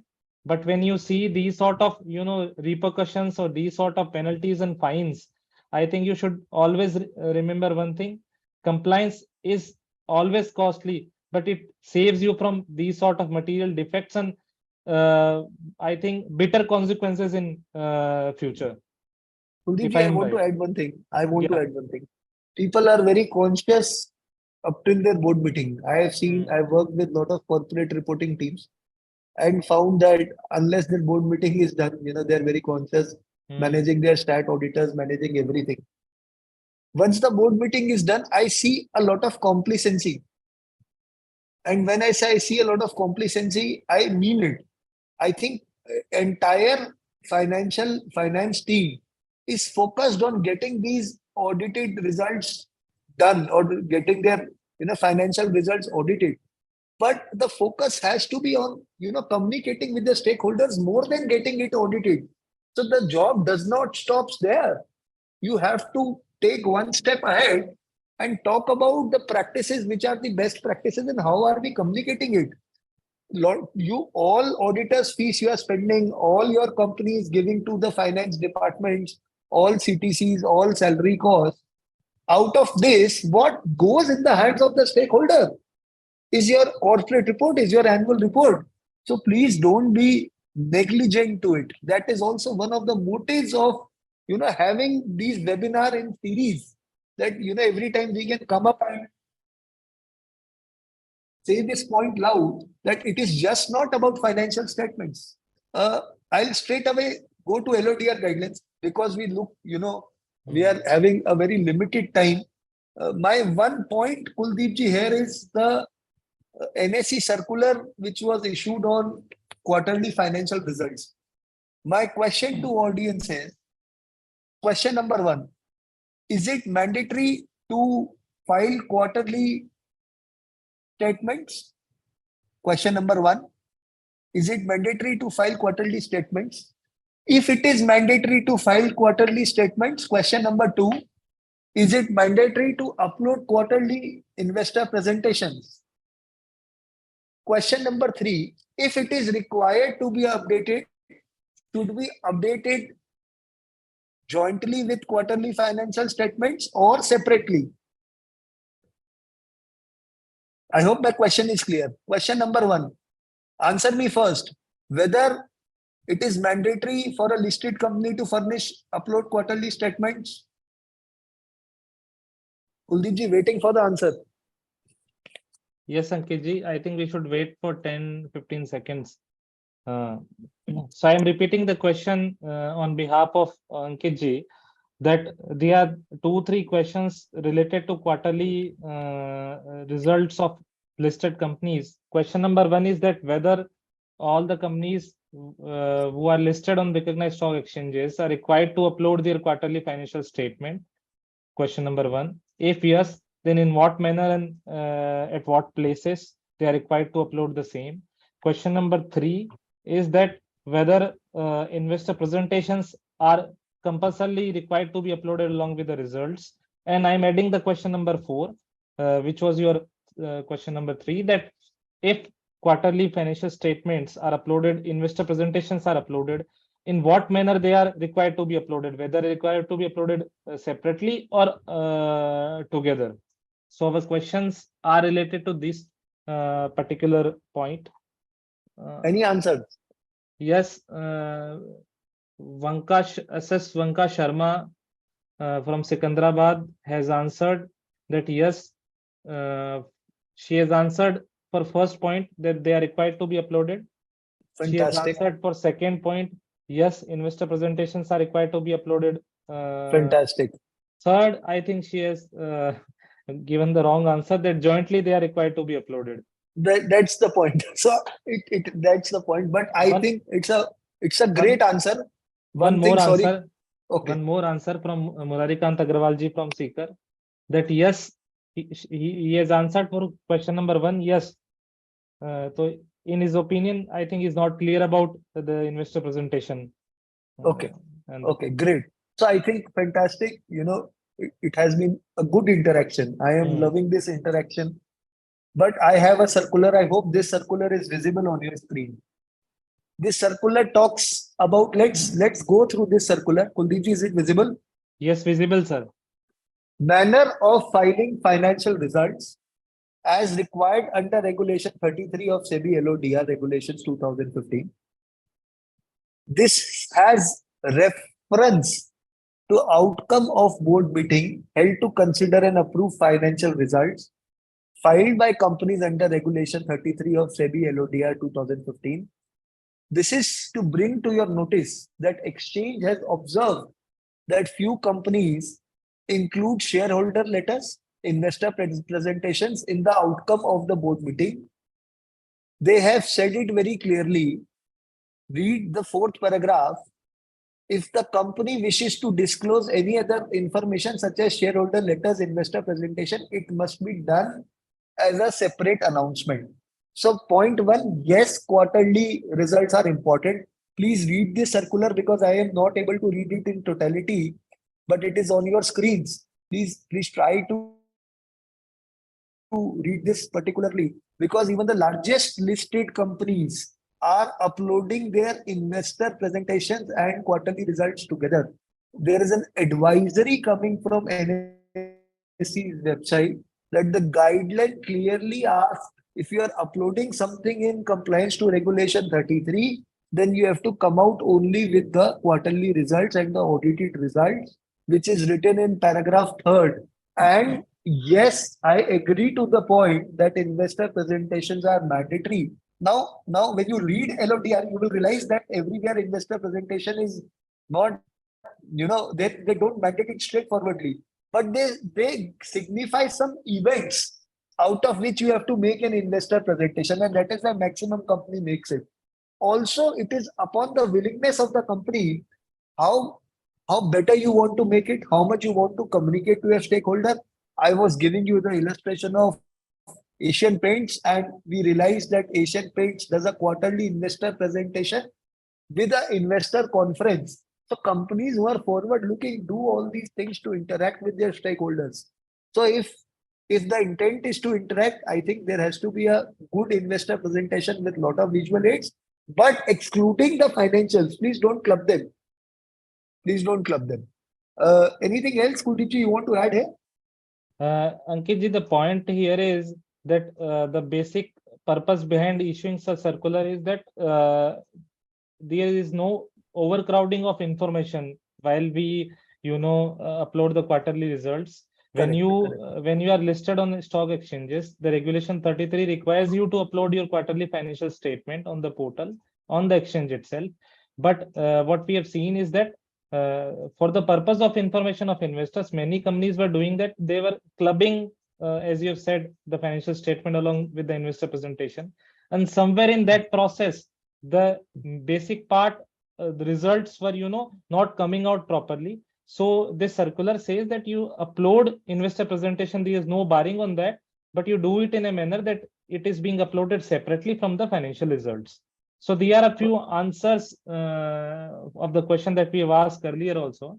Murarikant Agrawal ji said, question number 2, if SEBI requires, you need to upload the presentation. Mayank Pugalia has said FSR mandatory to be uploaded. Manish Mehta ji has said yes, immediately after the board meetings approval, quarterly results in newspapers. Chandradev Bhatt ji from UAE has said that yes, it is mandatory to file quarterly return on stock exchanges. Om Prakash Agarwal ji has said upload to stock exchange and company's website. I think this is with regard to where it is Perfect. to be uploaded. Perfect. And Perfect. Manish Mehta ji has said, yes, presentations are required to be uploaded. So I think we are Hmm. on same page. So if there is any confusion regarding uploading of investor presentation after this circular, I again reiterate the circular spirit is to separately upload it, but investor presentations are mandatory. Also, a willingness needs to come out. So I think one thing which we have done here is about the investor presentation. Let's look after just a minute. Yeah, sure.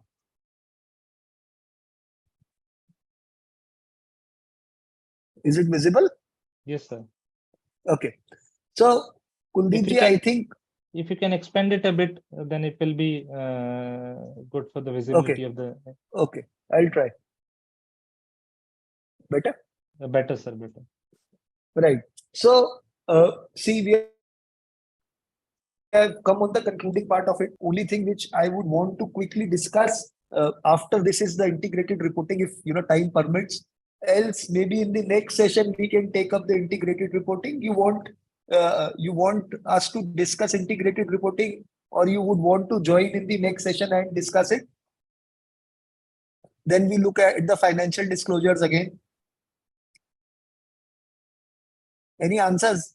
Not yet, Are they- Ankit ji. Are there companies who are looking for advisory on integrated reporting or some guidance on integrated reporting? I think while you describe this particular pie chart, we can wait for the answers. I'll let you Okay, know. okay. So this pie chart itself is self-explanatory. I don't think much needs to be said about it. That what are this is FRRB's our ICI's report itself, right? This is the primary source of the data, and deficiencies which relates to are the the maximum deficiency comes out on property, plant and equipment side, right? I just have to go. Kuldeep ji, can you explain this? There's Yes, yes, sure.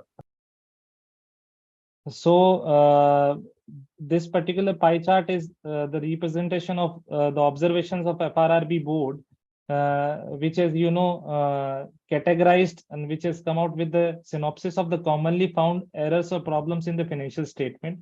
So the main three areas. First is the asset side, when the property, plant, equipment disclosures was not up to mark according to the Indian accounting standard. And I think Second very is- well highlighted. It is about Yes. the measurement, recognition, Measurement. initial recognition, subsequent recognition, Hmm, plus the impairment. yes. Plus the impairment. And the second most commonly found error was related to the items related to profit and loss account. And third was related to other disclosure, be it accounting policies or some notes to accounts and all. Right. So I think this gives you an overview as to which portion we should look in our on the financial side to work upon. And this is India's wise non-compliances. Kuldeep ji, please, if you can highlight this. See, the FRRB board has come out with, as I've told you in the previous slide, that it has come out with the synopsis of the commonly found errors, and they've compiled it very beautifully Ind AS wise also. So as we have discussed in the beginning, Ind AS 107, which has the highest non-compliance amounting to approximately 11%. Ind AS 109 was the second accounting standards, Indian accounting standard, which has the non-compliance about 10%. And surprisingly, Ankit, to my mind, Ind AS 1 presentation of financial statement was the highest non-compliant accounting standard, with more than 13% of non-compliance. So I think this is something which is very strange, and which is to It be it is because of while FRRB evaluates it, right? So any disclosure which is not appropriately given, right? They say if you've not given a proper disclosure for property, plant and equipment, so they will say that this is a non-compliance with Ind AS 16 as well as this is a non-compliance with Ind AS 1. So that is why this percentage looks a little higher. right? But I think So- this is majorly related to, as you But rightly I mentioned think about. for all the audience you have, you can pull up your socks and think about which index we should start working on. I will still say the financial instrument index is something which requires a lot of brainstorming and clarifications. And Ankit, one more thing. I think Index 115, that is revenue recognition from contracts with customers, Correct, that also correct, requires a correct. significant attention. Attention because of the facts of the disaggregated revenue, Hmm. because there is so much to work upon the revenue recognition note itself. Hmm. So I'll straight away, do we have any answers to integrated reporting? Yes, one answer was there from Mr. Om Prakash Agarwal ji from Calcutta. He has said that integrated reporting may be covered in the next session. So perfect. So I think let's skip it, because ultimately it's a series of session, and next we focus more on integrated side, and every session will itself have unique kind of disclosures. That's what we have jointly decided. So naturally, the only thing which we want to work upon is that we should look for the integrated reporting and the BRSR reporting. They are the future. And I had, Kuldeep ji, I had 8-10 days back, I was meeting with some senior officer with Reliance. He was with their finance team. And he told me that ultimately, with sustainability reporting coming, the finance has come on the back front, and we have come being on sustainability on the forefront. So lot needs to be done. As of now, only one thing which we want to come out. If you are a top 1,000 listed company, you are expected to come out with your BRSR report from this current year. Last, Kuldeep ji, before we discuss one or two points pertaining to FRQRB, to all the audience who are here, I want to highlight one thing. So while NAFRA came into picture in 2018, and with as I told you in the previous part of the session also, that our quality review board now works under the prerogative of NAFRA. NAFRA has also come out with a similar board like we have FRRB.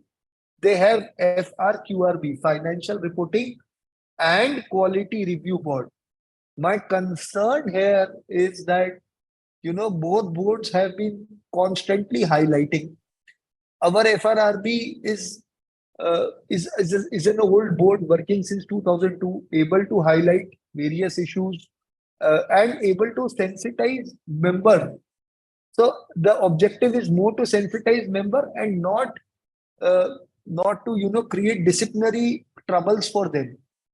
When we say FRQRB highlights something, so it is as good as a parallel board of FRRB which NAFRA has established. And if FRQRB evaluates a particular report, then there is short disciplinary proceedings which is to be initiated either on the auditor side or on the management side. Also with applicability of NOCLAR, non-compliance of other laws and regulation, even the professional accountants who are in service are under the ambit of these FRQRB reports and the ICI disciplinary directorate. So my request here would be that when FRQRB issues any advisory, when NAFRA issues any advisory, please take it very seriously. Also, when our own FRRB is issuing certain advisories, we should not neglect it, the pie charts, the common problems which we have been discussing. Otherwise, this is our last chance as an institute to internally regulate. Else tomorrow you might see somebody externally coming and regulating all these affairs. So all these informations which I and Kuldeep ji wanted to share with you is also with an intent that, boss, please don't be complicit to these disclosures anymore. It is not like 20 years back when we started working, right? So deviating from accounting standard was much easier than today. If we are deviating from a particular, index. So my request will be that all these points, certain points we have already covered. One or two points, we can definitely take up. We discussed about the bank deposits, and this is the point 1 and 2. We discussed about trade receivables.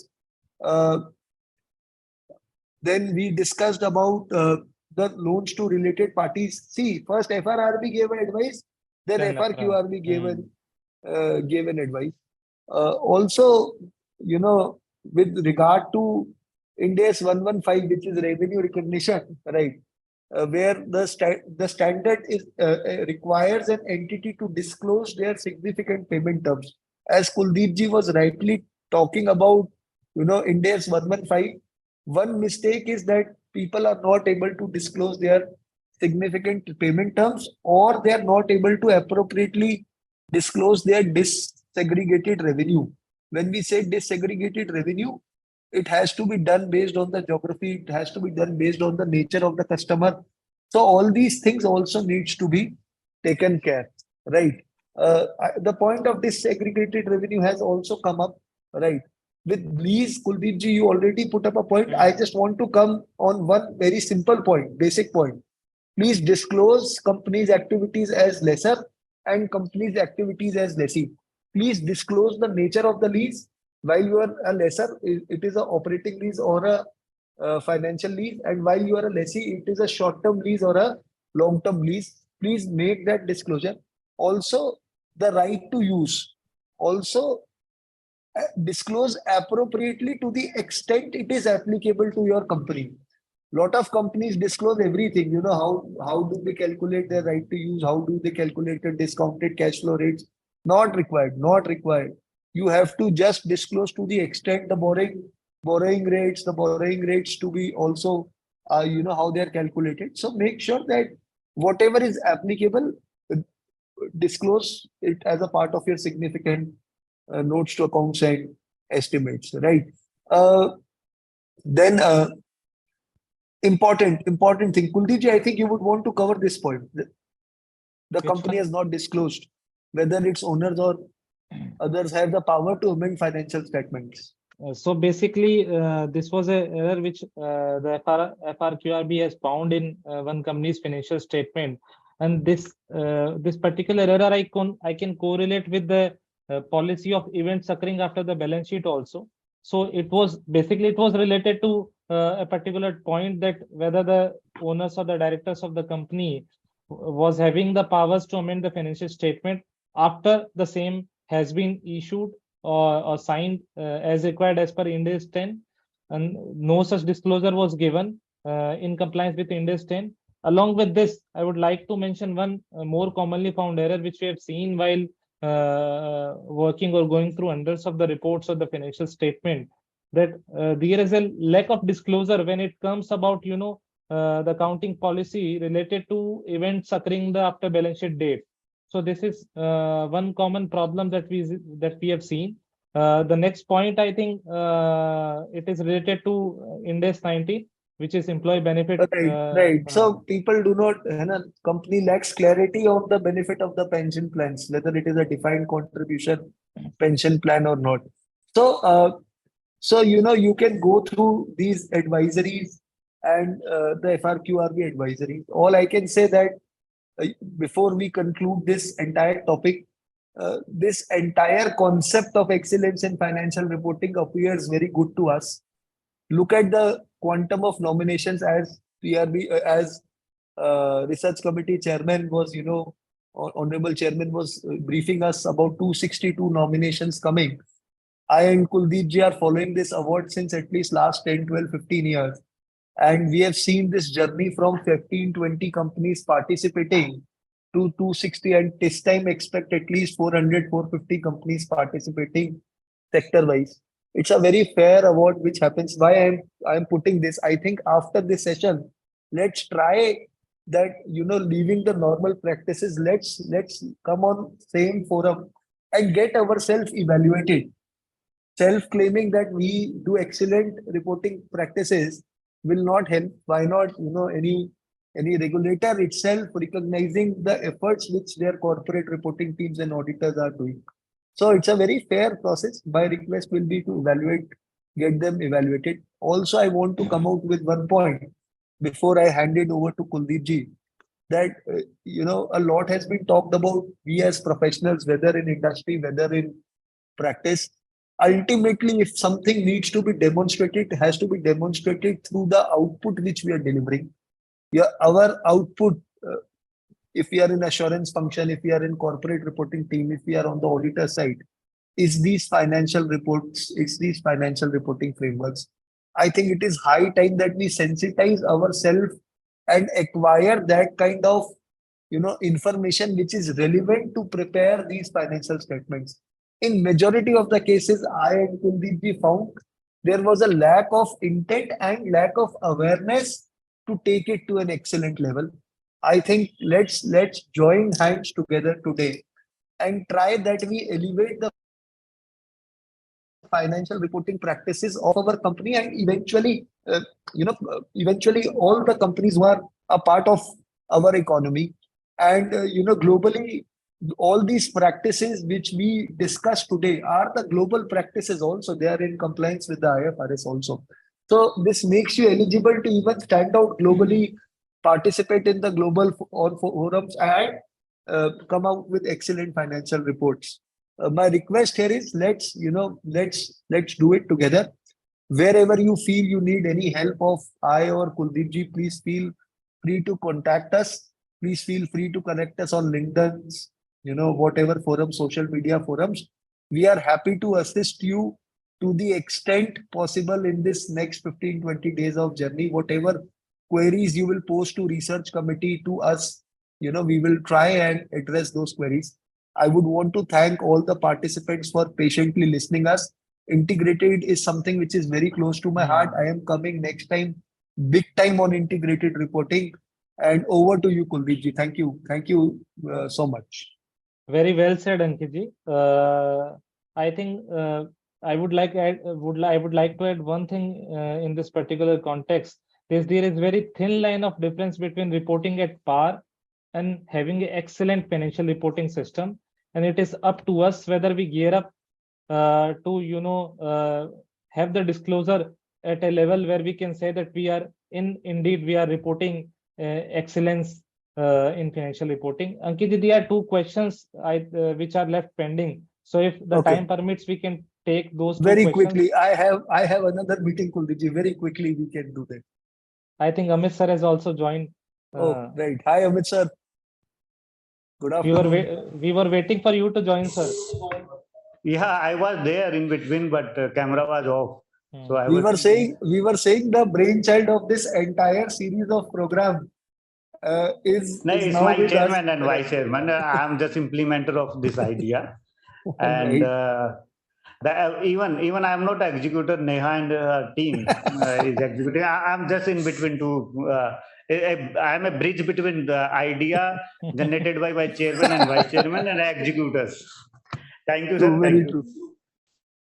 Ankit, there are two questions which are pending. One is from Ankit Agarwal ji. It was related to insurance companies. When we talk about trade receivables, we have said that Indian accounting standards are not applicable on insurance companies. He has said that for consolidation purposes, group companies like NBFC insurance companies are preparing financial statement on Ind AS basis. So in that case, whether the due from the policy holder will be covered under Ind AS 109 or not. Okay. So I think, in my opinion, Indian accounting standard 109 will not be applicable because it is separate and the disclosure requirements of insurance companies are separate. So even for the purpose of consolidation, I don't think, sir, this can be treated as this needs to be measured, or this needs to be recognized as trade receivables. That is one point. Also, we have a specific session on insurance sector itself. So maybe we will have other peers' view also. Neither I, neither Kuldeep ji claims to say that, we know everything. But to best of our opinions, we are on the same page. And when we move on the insurance section again, maybe we will rework this. If certain different opinion come, I will mail it to Neha. Neha will in turn mail it to you once we go through the entire document. One last question which was pending since quite long. It is from Manish Mehta ji. It is related to Ind AS 115. He is asking reporting in the financial statement for liquidated damages recovery by the customer for performance or delay under the contract term will be reduced from the revenue from operation or will be operational cost? Please advise. So if you allow me, I will answer this question Sure, for you sure, on your behalf. Sure. So the point here, Manish ji, is that if the liquidated damages are considered to be the compensation for delay or non-performance of any particular contract, then they are to be reduced from the revenue of operation part because they are treated as reduction in consideration. And second, if the liquidated damages are related to any compensation for the additional cost which has been occurred due to the delay, then they will be treated as operational cost. And third, that before making any sort of disclosure judgment, the terms of the contract are to be studied properly, and this particular disclosure related to the liquidated damages or the recognition of revenue from contract will depend upon the contract term, and it will vary from case to case. Ankit ji, if you would like to add something and conclude the session for us. Perfect. I think rest other questions, Neha ji, if you can mail us, we will mail back to you, and in turn you mail back to the participants. We have this series coming up, so join us for the next series. Over to Neha ji. Thank you, sir. Thank you, Kuldeep sir. Thank you, Ankit sir, for your valuable time and the inputs that you have shared. And thank you all the participants for such a memorable event. And I would like all of one for your presence here today. The next session of the series is scheduled on 26th May, and that would be specifically related to the banking sector. So if anything else from any other participants, you can just drop a message in the chat box, or we can just conclude the session. I think good to go. If something comes up, Neha, it's a request. You just mail me. I have to go into another meeting. Sure. If anything comes up, then we'll mail you, sir. Right, and you expect 100% revert on it. Don't worry. Right. Definitely. Okay. Bye. Thank you. Thank you, everyone. Thank you. Bye.